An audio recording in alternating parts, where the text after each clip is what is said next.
Our Twin Booster team is getting ready for our first caravan papuntang Subic galing Quezon City para maramdaman kung gaano kalakas ang makina at kung gaano katipid sa gasolina. Samahan nyo rin kami sa pagpapadyno test namin at emission testing kung para talaga mapatunayan natin kung lumalakas ba ang makina, tumitipid sa gasolina at kung nawawala ang itim na usok ng ating mga sasakyan.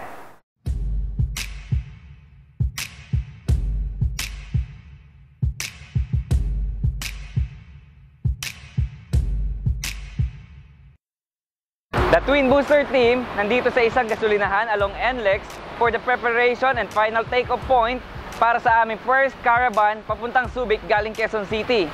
Kaya ano pang inaantay natin? Sakay na!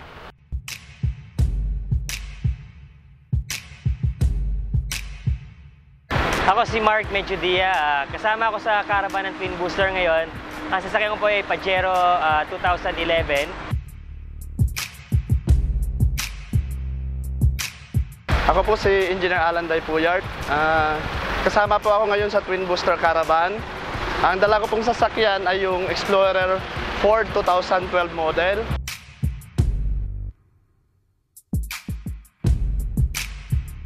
Isa sa kasama natin ngayon sa ating Twin Booster first caravan papuntang Subic from Quezon City, ang aking pinaka-idol, walang iba, ang aking tatay. Tatanungin natin siya kung anong dala niyang sasakyan para sa caravan natin. Pa, ano bang dala mo ngayong sasakyan? Ang dala ko na sasakyan sa ngayon ay CRB gasoline. Mga ilang litro yung kinarga natin para sa... 46 liter ang kinarga ko na gasoline. Diesel ba yan o unleaded? Unleaded. Unleaded.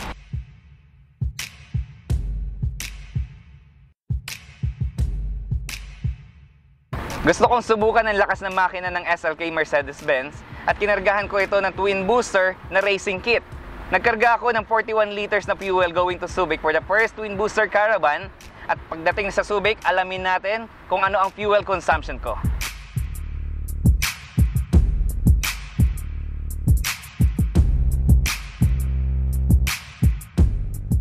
Nandito na kami ngayon sa first stop namin sa Lakeshore. Tanungin natin mga kasama natin sa first Twin Booster caravan kung anong experience nila sa mga Twin Booster sa sasakyan nila.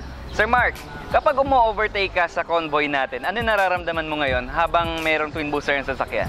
Lakas ng power sir, konting tapak lang. Ang bilis ng ano eh. Compare before kung paano mo ine-execute ang overtaking, ano yung response natin? Ay, before medyo hirap ako kasi bobombahin ko pa ng mga dalawang tapak yun bago ako maka-accelerate na maganda eh. Ngayon, konting dampi lang ng konti sa sa accelerator sir. Habol ako kaagad. Halos hindi mo na matapakan yung accelerator eh. Napansin ko nga kanina, parang kung umo-overtake ka, parang Lamborghini hawak mo eh. Oo, sir. Kasi nga, di ba? Pero si Engineer Alan, tanungin naman natin, dahil ang dala-dala niyang sasakyan is Ford Explorer. Kumusta naman yung fuel consumption? Halos nga po hindi gumalaw yung aking fuel gauge. Wala, hindi pa halos gumagalaw. Malalaman din natin yan pagbalik natin, pag sinukat na natin. Pero sa ngayon, walang galaw. Hindi gumagalaw yung Tapos, sa acceleration, sobra. Kanina sinusubukan ko, dumidikit ako sa Fortuner, then bigla kong hihiritan ng ganon. Mabilis. Ang response niya sobra, maganda.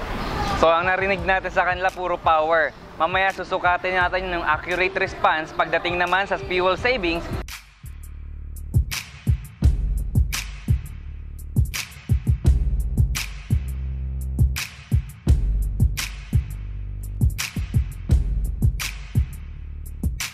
Patapos na po ang araw namin for the first Twin Booster caravan from the headquarters going to Subic.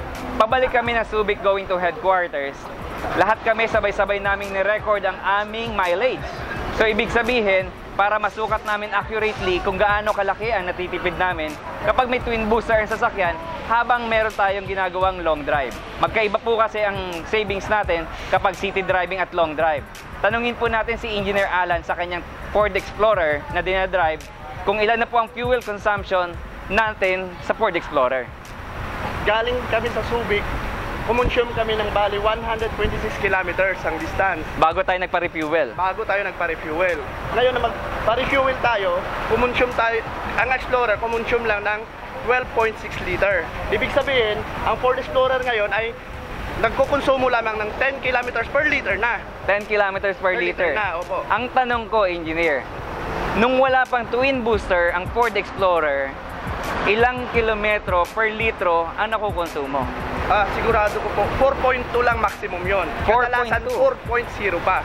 Ngayon, naging 10 kilometers per liter na. Long drive yon. Long drive yon. Hindi na masama dahil napakalaki na yan. From 4, naging 10 kilometers per liter na po ang Ford Explorer.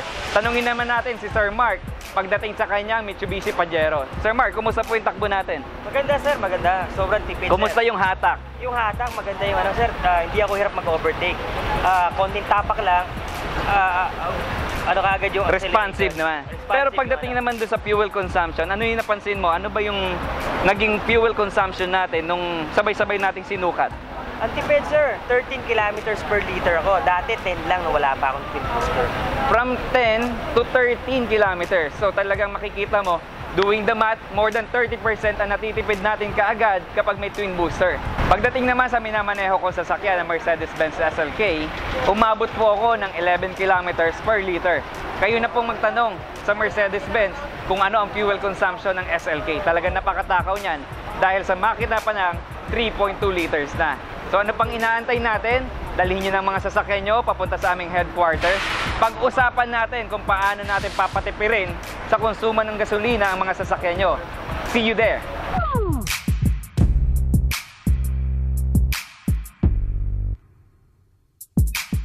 Ngayon, nandito kami sa SAG. Meron kaming testing na Vios service car dito. Never pa nalalagyan ng twin booster. So yun nga, pag baseline namin, 68 ang baseline run. Then yung nilagyan namin siya ng twin booster, nag-gain siya ng mga 5 horsepower. So as you can see na talagang may effect yung twin booster.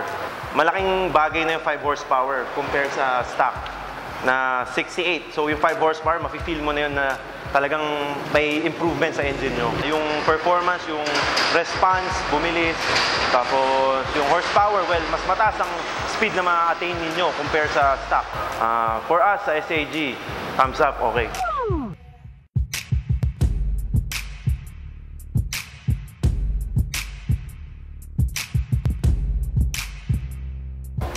Clean environment, extra savings, and new power. The perfect solution for engine combustion. Twin booster, fuel saver, let's boosterize!